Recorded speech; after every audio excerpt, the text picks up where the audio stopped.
Indiana Fever, many fans is still poking fingers at head coach Stephanie White for actually making the game not entertaining anymore, bro. This motion offense has to be addressed, and Stephanie White has to be held accountable because it's truly the offense that she's running, and it is not for Caitlin Clark at this point. Now, both Caitlin Clark and Stephanie White spoke to the media immediately. Caitlin Clark just dropped a brutally honest truth bomb about her health, and she didn't hold back on Stephanie White either. Was it shade? Was it truth? Maybe both, delivered with a jump shot and zero filter. This wasn't your typical press conference, this was Caitlin, uncut and uncensored. And yes, jaws hit the floor. You'll want popcorn for this one. I thought at times we could have played a little bit faster, and I think that's on me, like not conceding in that. We still got to play up tempo, we still got to play fast. I mean, I thought for the most part we did a lot of stuff that coach wanted us to do, and you know, that wasn't why we lost. I can't hold you, man. That kind of looked like she let that slip out, man. I don't know. But I mean, we all see it. When they play slow, it's just not a good team, man. They're not as good as we see that they could be, right? So they need to play fast, man. I think, you know, they don't necessarily look that good when they're playing half-court ball. Maybe taking something from the Valkyries, man. The Valkyries run, all right? They be running. She doesn't just look tired, she looks spiritually drained. Caitlin Clark is running on fumes, caffeine, and pure determination while the WNBA keeps tossing obstacles at her like it's some rigged version of American Ninja Warrior, only with worse refs and even worse coaching. Forget basketball, she's out here dodging landmines every game. The league needs to take care of Caitlin, not for special treatment purposes, but that's who everybody's there to see. Everybody wants to see Caitlin Clark play. And if you let other teams and other people beat the shit out of her, she's going to spend 2 weeks out injured. And your attendance is going to drop because people aren't going to get the chance to see her. And if you actually want to be paid the same as the NBA players, obviously not by actual dollar for dollar, but for revenue percentage, you need to protect her. You need her to be playing at her best and not be happy. While she's been the face of hope, growth, and sold-out arenas, Caitlin Clark has also become the go-to target for referees who seem to think she's a tackling dummy. This isn't just about missed calls anymore, it's starting to feel like a live experiment, testing how many illegal screens and shoulder checks one player can take before breaking down completely. Vegas Aces defeated the Indiana Fever 89-81. And this game was disappointing for many fans, not only for the fact that it seemed like the Fever had this one in the bag, but they kind of gave it away at the end of the game, but also because it seemed like there was something off with this Fever team. They didn't have the same energy and spark that we all know and love. So many fans are asking, what is going? And it's not a good look. The whistles only seem to blow when Caitlin does something, turning officiating into a one-sided soundtrack.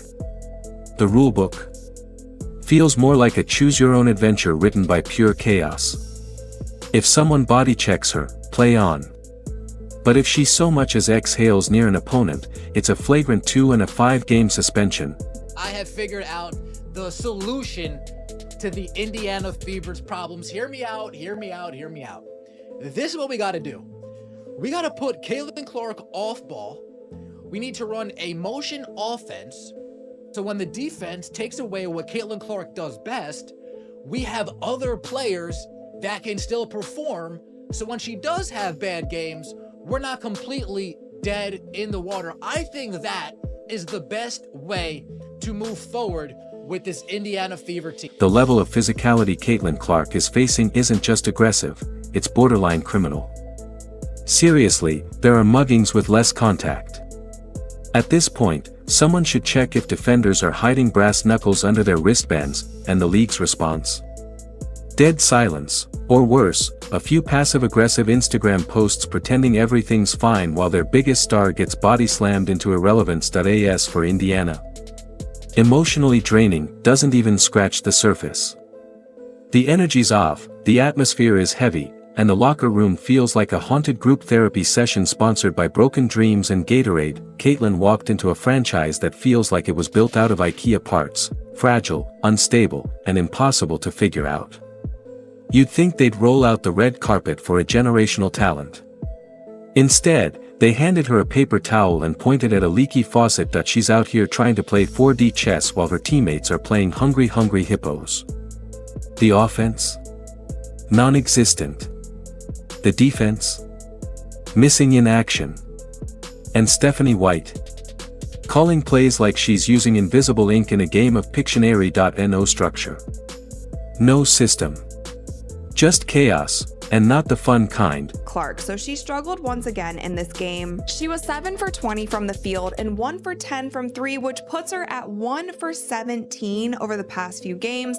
And if you're a fan of Caitlin Clark, you know that this is so unlike her. She is arguably the best shooter in the WNBA, and she is having a significant cold streak over the past 2 games. But her missing shots isn't actually what bothers me. The thing that bothered me most in the game yesterday was the one shot that she passed up. Now, she had been missing a few shots, and if you guys were on my live stream, I said the thing that she needs to do is to continue shooting. Shooters shoot. The only way to break a cold streak is to continue. Every time Caitlin Clark looks to the bench, it's like staring into the void. Stephanie White is flailing her arms like she's ordering coffee at a broken drive-thru, while the game spirals out of control. It's not coaching, it's interpretive dance. 1 minute it's push the pace, the next it's slow it down, and the players are stuck in a full-speed identity crisis trying to figure out which version of chaos to follow, and it's starting to show. Clark's game, once sharp, fast, and fearless, now looks like it's buffering. Her passes are a beat too late, her confidence slightly cracked. She's hesitating where she used to strike with creative fire, and who could blame her? Imagine trying to run elite-level basketball plays while dodging elbows and searching the sideline for signs of intelligent life.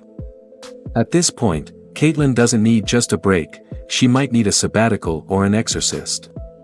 Maybe both, because this isn't just bad basketball. It's psychological warfare. The WNBA was supposed to protect and showcase its stars, not break them down into burnt-out highlight reels and missed potential. But here she is, drained, frustrated, and fighting through a league that begged for her light, then forgot how to handle it. Wait, what? Did you just tell me that Stephanie White went on an interview tour this whole entire offseason saying exactly that? Did you just tell me Stephanie White went on an interview? So how come when Caitlin Clark has a bad game, this team looks like absolute dog shit? How come when Caitlin Clark isn't busy backpacking this team, it looks like absolute dog shit, coach? Just a question. Just a question. What we saw today, folks, I feel bad for everybody that had to sit through that.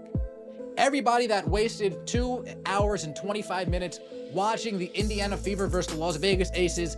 I feel bad that we had to sit through that. And the kicker? Caitlin Clark hasn't even hit her sophomore stride yet. This was supposed to be her glow-up season, the breakout, the "I've got this now" phase. Instead, she's stuck in the Hunger Games with a water pistol and a roster that looks like it was pulled from a clearance bin. While fans are practically begging for help, league officials are busy playing Sudoku with the rulebook. It's almost poetic, in a tragic, Shakespearean way. A generational talent trapped in a never-ending loop of disappointment, bruised ribs, and déjà vu heartbreak. Every game feels like a remix of the last, same chaos, same pain, same silence. And through it all, Stephanie White keeps smirking through pressers like she's cracked some master plan no one else can see, maybe because it only exists in a different universe. Caitlin needs to get out before she starts second-guessing the instincts that once made her unstoppable. Before the fire turns into fatigue. Before she wakes up and realizes she's not leading a movement, she's stuck in a dumpster fire with a hoop nailed to the side. Well, I think you have to look at things a little bit holistically. I think Caitlin Clark is a really hard player to officiate, much like Diana Taurasi was throughout the course of her career, for a couple of reasons. Caitlin Clark regularly gets picked up in the full court. She also gets blitzed more over the course of her career than any player in WNBA history, or in that period of time. And she also creates some contact herself on the offensive end of the floor. She is very difficult to officiate because of all of the contact that's happening around her. She needs an escape plan, a parachute, maybe even a time machine. because the longer she stays in this emotional blender, the harder it'll be to bounce back. And no, this isn't just about losing games. It's about losing who she is as a player. While the league watches in silence, they rolled out every camera and brand deal the moment she turned pro, and now they're letting her fade behind post entries and meaningless dribble handoffs. She's not just any player, she's the player. The reason people are watching. And yet, they're managing her like she's a leftover piece in a 20-year-old rebuild with no direction. Meanwhile, Stephanie White is treating lineups like a Pinterest project, constantly shuffling rotations that make zero basketball sense. Taking Caitlin off the ball for most of the game. Yeah, that'll fix everything. That if no one's going to save her, she has to save herself. Because this environment doesn't just damage your stats, it chips away at your spirit. Caitlin Clark deserves better. The fans deserve better. The game deserves better. I be damned. I be damned. 7 for 20 from the field. 1 for 10 from the three-point line. And look at those turnovers. 8 turnovers. She leads the league in turnovers. But guess what? Her Clarkies are only going to be impressed, and they're going to brag about the 19 points and 10 assists. Me personally, I'm all about efficiency. I'm concerned about those last 3, them turnovers, which she leads the league in turnovers. She is shooting horrible from the field. And as far as them three-pointers, in the last 2 games, she's only made 1 three-pointer, and that's the one. Unless Indiana finds a backbone, a real game plan, and a coach who knows the difference between emotion offense and pure chaos, Caitlin Clark needs to start packing her bags. Because if she stays much longer, we're not watching a superstar rise, we're watching a generational talent get buried under bad calls, empty systems, and Stephanie White's mystery tour of confusion. That she's on the court, but she's not in control, not even close. Caitlin looks like the lead in a dystopian play, present in every scene but never allowed to speak. The talent is still there. The vision, the feel, the movement, all still intact. But the authority, the leadership, the gravitational pull that once made her the center of everything? It's fading. Not just ignored, erased. Caitlin Clark isn't being developed, she's being dismantled. Pulled apart like a car stripped for parts in a back alley garage. And somehow, everyone's pretending this is normal. Just part of the rookie experience. Like being gaslit into irrelevance is a rite of passage. Spoiler, it's not. It's a slow, painful drain, wrapped in a shiny WNBA logo. Be that team that runs you off the floor, that hustles. I felt like they were the deepest team. Like, looking at the roster, man, they actually have some players that could run the floor. And I'm just like, dang, bro, it's really crazy to see that they're not really trying to run the floor like I would expect them to. And also using Michaela Timpson. Like, that is some young pair of legs, man. You should be using Michaela Timpson to help you run the floor, play lockdown defense, hustle defense, winning the 50-50 balls.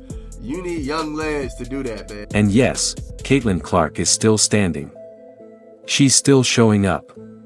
But at what cost? Every game adds another bruise, physical, mental, reputational. She's running on fumes and frustration, and it's showing. The smiles are forced, the body language tight, the fire dimming under a mountain of chaos, and the worst part. This isn't just bad luck, it's calculated erosion. Let's not pretend this is just about one team. This is systemic. The league is letting her get run over, game after game, then brushing it off like it's just part of the culture. Opponents aren't just playing hard, they're coming at her like it's personal, and if you thought it couldn't get uglier, enter Gino Orima. A man who could have offered guidance or support chose instead to go full demolition mode. No warning, no real context, just a condescending cheap shot aimed at a 22-year-old trying to navigate the most chaotic spotlight in sports. That wasn't critique, it was character assassination wrapped in a Hall of Fame resume. Coming from someone who should know better, it hit 10 times harder. It didn't help, it didn't teach, it sabotaged. Loud, unnecessary, and completely out of line. Just another bitter ingredient in an already toxic situation. But this is a regular season game. There's no player that's going to be that depressed about a loss. The emotion that she's having right now, that's emotion that you have when you lose a championship. But they didn't lose a championship. So it's only one other thing. It's the coach. I knew something was up, y'all. I played basketball all my life. I played point guard. There was something off about Miss Caitlin when I was watching that Aces game. And I couldn't put my finger on it. It just seemed like Miss Caitlin, she was definitely unmotivated. She looked defeated the whole game. She didn't look like she was having fun. And that is always because of the coach. Let's talk about the hate from other players, because this isn't normal competition, it's a full-blown blood sport fueled by professional jealousy. They're not just trying to beat Caitlin Clark, they're trying to humiliate her. Elbows, shoves, trash talk, it's non-stop. Fouls aren't even hidden anymore, they're part of the game plan, and somehow, that's the atmosphere the league is allowing to thrive. No one's stepping in. No one's pulling the brake. They're too busy cashing in on ratings while their biggest star gets torn apart, piece by piece. It's a daily horror show, a toxic loop where chaos gets rewarded and everything Caitlin represents gets broken down. She stands for grace, precision, leadership, and raising the game. But they don't want her to shine, they want her to shrink. They want her doubting herself, questioning every move. This isn't about competition anymore. It's about control, and it's not just frustrating, it's sickening. Watching a once-in-a-generation talent get chipped away while the crowd cheers is like seeing a masterpiece defaced in slow motion. If that sounds dramatic, ask yourself, why is the league's biggest draw also its most targeted player? This isn't a coincidence. It's orchestrated sabotage, and the silence around it is just as loud as the hits she takes. Professional athlete or any ball player is not having fun on the field because this is the game they love. They've been loving this since they was a kid. Because the only reason a player is not having a good time playing the game that they love is because the coach is trying to put shackles on them, trying to control them too much. With a player like Caitlin, you gotta let them loose. This is something that Steve Kerr had to realize when he was dealing with Steph. Steph was shooting all them logo threes. He was shooting all the shots early in the shot clock. Steve Kerr would shake his head. He'd be like, oh, what are you doing? But after a while, he had to let this player do his thing. Bro, that was the first time I ever seen Caitlin Clark walk the ball down the court. We're talking about a player who brought millions of new eyes to the WNBA, who sold out arenas, inspired a generation, and turned casual watchers into real fans. And how did the league repay her? By throwing her into a gauntlet of resentment and letting the hits keep coming. Because apparently, nothing says, thanks for saving the franchise, like public humiliation on national TV, and still, Caitlin Clark keeps showing up, teeth clenched, pride bruised, lacing up anyway. She's dragging herself through a league that feels less like a sport and more like a rigged reality show. The fouls are one thing, but the emotional toll is worse. She's stuck performing in a circus where the rules shift constantly and even the people behind the scenes seem to be rooting against her, yet, she's still expected to smile for the cameras, sell the merch, and carry the image of a league that won't even stand up for her while she's getting tossed around like a prop. This isn't development, it's a public sacrifice. And you can see it in her eyes now. That kind of tired that sleep doesn't fix. That quiet frustration of someone who's learning, painfully, that doing everything right means nothing when the system is designed to punish you for simply being who you are. I don't think Stephanie White is like a fan of Caitlin's demon time and, you know, her getting all riled up and pumping up the crowd. I don't think she's a fan of that shit. Some coaches, like, they don't like that shit. For example, when Allen Iverson came into the league, him and Larry Brown did not get along because Larry Brown used to tell him to tone it down and not be himself and stuff like that. But I think that's what's going on with this team right now. Because when I was watching that game, man, it just did not feel right. Like, she just looked like she was just so sad about playing. It felt like she was being forced to play a certain... Caitlin Clark didn't sign up for this nightmare. She came to play elite basketball and help elevate the game. Instead, she got a front row seat to a league in the middle of an identity crisis, using her as both scapegoat and punching bag. They say adversity builds character, but this goes way beyond that. Her struggles aren't just tolerated, they're monetized. Her pain gets clicks. Her frustration fuels engagement. And that's the real horror. Her mistreatment is being packaged as entertainment. She deserves better. The sport deserves better. And if the WNBA has any intention of surviving, it needs to stop treating its brightest light like a liability. Because if Caitlin Clark walks away, and at this rate, she absolutely should, it won't just be her the league loses. It'll be every fan who came for the magic and stayed for the hope, and when that happens, no amount of PR spin or empty apologies will fix it. Because the truth will be obvious, they didn't just fail to protect their star, they pushed her out. Slowly. Deliberately. Until the lights went out, and all they were left with was the silence after they extinguished their own flame.